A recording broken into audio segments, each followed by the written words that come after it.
मुगल बादशाह औरंगजेब को लेकर देश में काफी विवाद चल रहा है। लगातार ये विवाद बढ़ता ही जा रहा है और अब औरंगजेब का मकबरा तोड़ने की मांग की जा रही है। इस बीच महाराष्ट्र के मुख्यमंत्री देवेंद्र फडणवीस ने इसे लेकर बड़ा बयान दिया है। उन्होंने कहा है, सभी को लगता है कि छत्रपति संभाजी नगर में मुगल बादशाह औरंगजेब का मकबरा हटाया जाना चाहिए, लेकिन ये कानून के दायरे में किया जाना चाहिए क्योंकि पिछली कांग्रेस सरकार ने इस स्थल को एएसआई के संरक्षण में रखा था।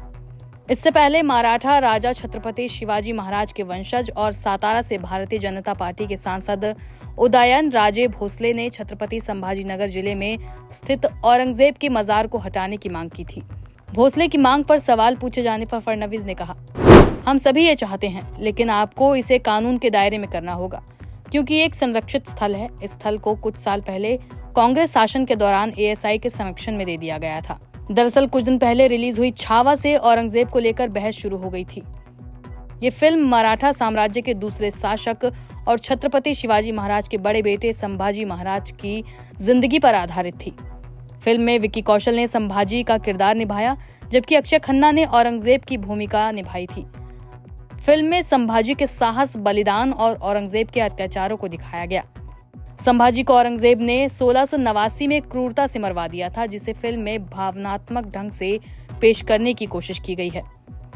इसके बाद चारों तरफ औरंगजेब की क्रूरता और शासन में हिंदुओं पर हुए अत्याचार की चर्चा होने लगी। इसके बाद समाजवादी पार्टी के नेता और महाराष्ट्र विधायक अबू आजमी ने औरंगजेब की तारीफ की तो ये विवाद और ज्यादा बढ़ गया। आजमी ने कहा था कि औरंगजेब क्रूर शासक नहीं था, उसने कई मंदिर बनवाए थे, उसके शासन में भारत सोने की चिड़िया था। इतिहास को गलत ढंग से पेश किया जा रहा है। आजमी ने यह भी दावा किया कि औरंगजेब और संभाजी के बीच की लड़ाई धार्मिक नहीं बल्कि सत्ता की थी। औरंगजेब की प्रशंसा करने वाली टिप्पणी के कारण आजमी को पिछले सप्ताह 26 मार्च को बजट सेशन के आखिरी तक महाराष्ट्र विधानसभा से निलंबित कर दिया गया था। बता दें कि सिर्फ इस कब्र को हटाने की ही नहीं बल्कि मुगल और अन्य मुस्लिम शासकों के नामों की सड़कों पर भी बवाल मचा हुआ है।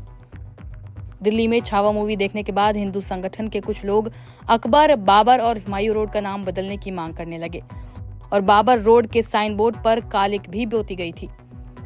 वहीं बीजेपी नेता दिनेश शर्मा ने तुगलक लेन स्थित अपने घर पर सड़क का नाम बदलकर स्वामी विवेकानंद मार्ग लिखवा दिया था, जिस पर विपक्ष ने जमकर बीजेपी को घेरा। आम आदमी पार्टी ने कहते हुए बीजेपी पर दोहरे मापदंड अपनाने के आरोप लगाए थे कि अगर विदेशी मेहमान भारत आता है तो सबसे पहले उसे आगरा भेजा जाता है ताजमहल दिखाने, लेकिन दूसरी तरफ ये लोग सड़कों का नाम बदल रहे हैं।